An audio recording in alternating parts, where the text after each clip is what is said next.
So we're going to get the swing at our hip flexors. It's okay to bring this down if it feels too high.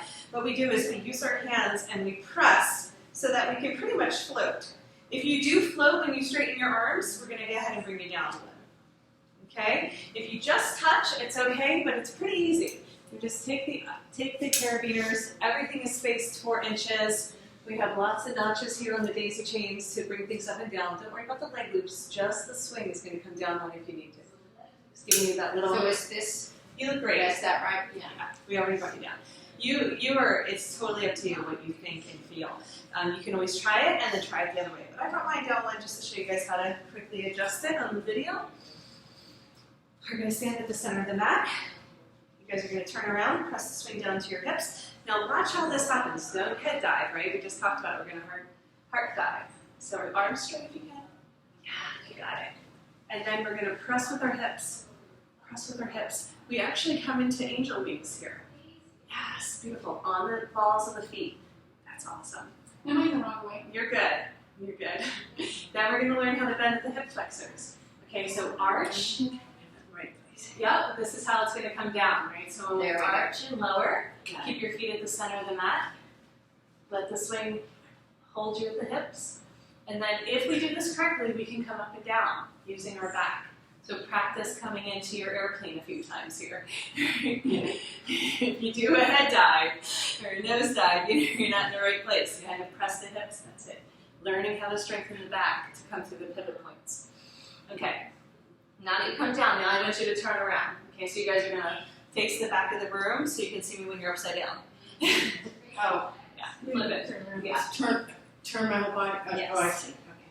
Follow Shanti over there. Okay. That way you guys can see me when we're backwards here.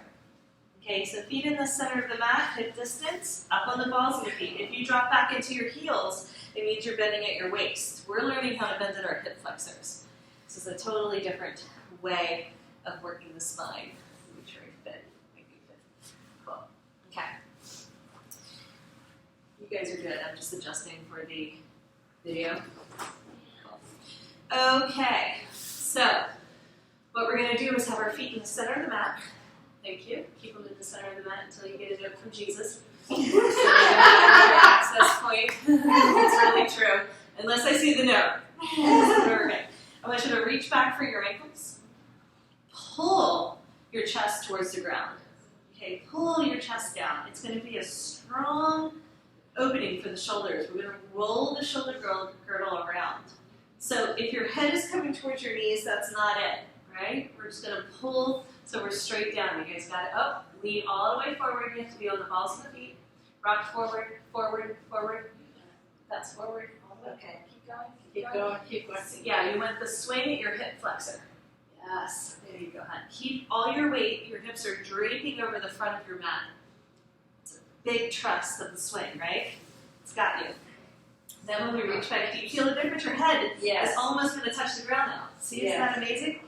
Totally different. Big stretch all the way up to the top of the sit bones. Our sit bones rise towards the sky. Even though we're pulling the heels down, they're not going to touch. We're just getting that same dynamic tension in the body. Heels and calves lengthening down, hamstrings pulling up, sit bones pulling up. And then I'm going to just stay where you are, guys. I'm going to show you the adjustment I like to do here with my peoples. So heels are always turning out slightly. So if you need to, I just do like a little tap. And then I use my hands, if you're comfortable. I'm going to do this if they're not comfortable. I just press down on the edge of the sacrum so their sit bones can lift. Okay, is that nice? Mm-hmm. You didn't even feel it yet. Yeah. So right here. Oh, I see. Yeah. So just you walking. Yes. So that's how you trust the swing to come forward. All right. So this is how we're going to adjust the swing when we need to. When we're ready, after we've done our forward fold, this is our forward fold. Toes one. Then we're going to stretch our, don't move your feet, just stretch our hands out in front of you. All of a sudden you're already in your down dog, right? So we can do our flying dog. We're grounding through our feet so we can lift. You keep your upper body arched. Beautiful. Okay, and then we come into our happy dog. Our happy dog is when we wag our tail. That's right. So we let our hips wiggle from side to side. Notice that the swing is digging into your hip flexors. It's another rolfing session on that major joint. It's supposed to be intense. So what we're going to do to adjust is we're going to come to center. Now we're doing the same leg. So we're going to lift, I can't remember, left leg up. I don't even know what my normal left is. And then let the swing, keep your hands grounded, let the swing adjust down. Let it lift your leg, let it slide down. Yes, that's it, hon. It'll slide right into the sweet spot. Lower that leg, lift your right leg up, let it slide in. That's it, you guys got it.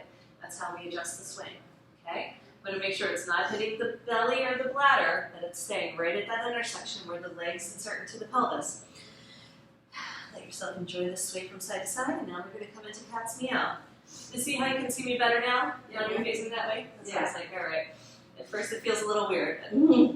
So inhale, arch and open. So pull with your fingertips like you're pulling back towards your body, right? Feet hip distance. Get a nice big arch to the spine. Right? The neck is happy, it's from the heart. Beautiful. Exhale, round in. Squeeze your navel towards the spine. Look towards your navel in this one. Really round the back. Let it feel good to undulate the spine. Inhale, pull forward and lift, arch. Beautiful. Exhale, round in. Squeeze. It's like a cat-cow and a down dog got together. We call it the cat's meow. Inhale, lift and open, arch. That's it. Right up onto the fingertips. Strong pull. That's it. And then exhale, round in. Doesn't this feel amazing? Because even doing this will heal the spine. This is all you need to do is undulate the spine with this level of support. Inhale, lift. All right, let's add a leg. So stay here. Let's get the left leg to lift. So what I like to do is not only do I lift the leg, but I'm pressing it in. My outer thigh is pressing into the swing. Press it over to the left. Yes, that's it. That's it. Lift. Now pull knee to nose. Go ahead and engage your core. Pull up through the spine. And then inhale, arch and open again. Arch and open. That's it. Exhale, squeeze. Round in. Let's do 5 of these. Inhale, lift. Use the breath. Beautiful. Exhale, pull in. Try to stay straight the whole time if you can. Let it be from the spine that we create the undulation. Inhale, lift. Exhale, squeeze. Knee to nose. You're going to place that foot down. Center of the mat is our access point. And then let your hips sway from side to side for your happy dog reset. Make your swagger as big or as small as it feels good for today. Really have some fun with it. Notice if we make it bigger, it's more intense. So micro movements are okay. So wherever your hips are is fine. People are like, what do I do about the pain? It's the right place.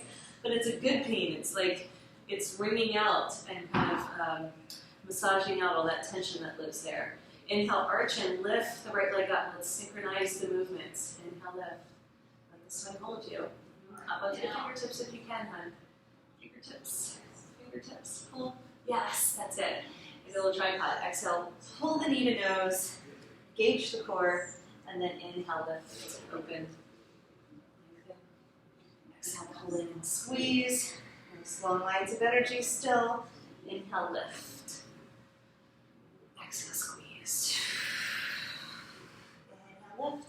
Now really, the only inversion I like to teach, the true inversion that I like to teach here is a headstand. So we're going to start moving towards our headstand. The first thing we do, the reason why I have you push your outer thigh into the right side is when you bend the knee, you're going to hook out outside in. So try it again.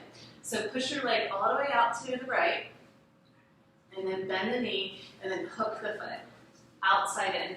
One more time. So let's, Sorry. So don't move. One foot away. I see. There it is. Put that on the back, on the ground. Okay. Bring your hands forward. Yeah, so we always keep the pose. So relax, relax, let me help you. So this is a little tightness in the hip there, right? Yeah, that's what I do. It's okay. That's why we do that pushing out first, and then we can hook a little bit easier. I got it. You got it. Okay, beautiful. This is our one-legged dog. Let's just stay here. If you can, stay grounded. Trust me, you will want to float away. This is normal.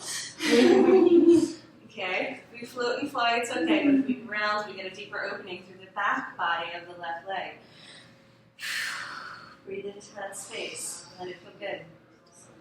Inhale, pull forward. We're going to switch in the air. Let's try it. Let's have a little fun. So then we're going to lift the left foot up, hook it outside in, really important. So you've got it. Outside, that's inside. The other side, then. There you go. And then bring your right foot down to the center of the mat. Center of the mat. Beautiful. Foot stays in tight towards your bum. Don't let it fly away. Again, it'll want to fly away. And press your chest towards your standing leg. Open up the back body. So my heart leads the way, right? Can my heart push towards the knee? Head stays in line with the body. Most people are kinking their neck to get into the positions. Let there be the length. Length and space. That's what we're going for. So that's how we feel the neck and upper body. You can feel that deep opening behind the back of the heart here, as well as the hamstring. Feel the arms really engaged and working. Nice strong arms. Inhale, pull forward. Now we're going to go ahead and come into both feet hooked. Both feet hooked. Nice. Now it looks like a handstand, doesn't it? Wait, it's from the outside in? Outside in always. Do the other, yeah, there you go. So if you don't do the outside in, you don't have the hook. Right. You see what I mean? Yeah. Okay. I will show you, but we never want to lose our hook. Really important. Okay. So let's just go ahead and try some push-ups here. So you're going to bend the elbows and just do some chattarungas. I like to do my chattarungas where my elbows are in tight. Do you know what I mean? Towards my ribs, not flared out, but tight. And notice what happens to the shoulder girdle when we pull the elbows in. So keep it tight. You don't have to go all the way down. I want you to pulse, and it's not your head, it's your heart that lowers. Yeah. There you go. Even if you don't have the strength yet, keep the ergonomics of the pose because the strength will come. Just do these every day. It'll feel really good. All right, beautiful guys. Let's go ahead and come on down into our elbows. When I come down onto my elbows, I can rest your hands and stay shoulder distance. Press your chest towards the ground, right? So my forehead might touch down. In this pose, I call it like a cobra. It's a restful version of upside down dog. Okay, so if you ever need to rest, this is where you can hang out. If you're ready to do upside down dog, we're going to pull back up onto our hands. Shoulder distance always, shoulder distance, stack the bones. And now we're going to keep straight arms, but now press your heart down towards the ground. Straight arms, press back, press back. You got it. That's a stronger pose, right? So either cobra or upside down dog, depending on the health of the shoulders. Some clients, this will be too much of a strain, so we can always drop our elbows down. Inhale, pull forward for up dog. So now we're stretching the belly again. Look up. Look up. There you go. Exhale. Press chest back. Nice and controlled. Head is above the arms. Head is above the, yes, there you go. Good. Really important key for the alignment principle there. Inhale, pull forward. Pull forward, look towards the back wall. There you go. And then exhale, press back. Next time we come back, we drop onto our forearms. We're going to interlace our fingers, make our tripod here. So make sure the shoulders stay. Elbows are right underneath the shoulders. Keep that alignment. Then the head can come down. This is our first headstand. Notice how easy it was to find the alignment there. Now I can pull my hips over my spine and stack, but I can also just relax. Okay, my feet are still hooked, but they're not holding on for dear life. Right? It's like we're holding on by our hips instead of our toes. So I really like to keep the shape of the pose in stack if we want the engaged version. If I just want more of the impact, the effects of the headstand, then I'm going to let the crown of my head push down into the ground. Lower body is just being supported by the swing. Okay, there's different variations. I'm going to show you the next variation, which is pulling the knees and the feet together. So we release the swing. Let the knees pull down towards the chest, and then we're floating even more. This would be my choice to do a restorative headstand. So now when we want to come out, we're just going a little quicker since we're really just, we know the poses, we're learning the therapeutics of it. We're going to extend the legs towards the ground, the toes slope down, and we're just going to play with this pulsation here, floating. Notice the hip flexors getting a little bit of a deeper massage. Gentle massage. Nice one. Yeah, we really want the swing to be hitting the legs, so that intersection there is the part of the body that gets the most congested. Every person I've ever met. Toes touch down, we extend. Now you're in your down dog again. It's okay for your toes to be at the back of the mat now, if they are. Happy dog, right? Made it. Stay here to acclimate. So inversions are very intense and really powerful for the body, so we don't want to pop up too fast from those. Let's go ahead and inhale, pull forward for our cat's meow, arch, and then keep looking forward. Walk your hands forward, walk your feet forward. Try to walk to the top of the mat, onto your toes. Press your hips forward and lift. All the way forward. Lift, lift, angel wings, lift. That's it. Beautiful. Hold on to the swing to come out. Hold on to the swing and come to stand. Awesome, guys. That's it. Whew. And just notice how different you are. Notice how different it feels in the body. Notice these major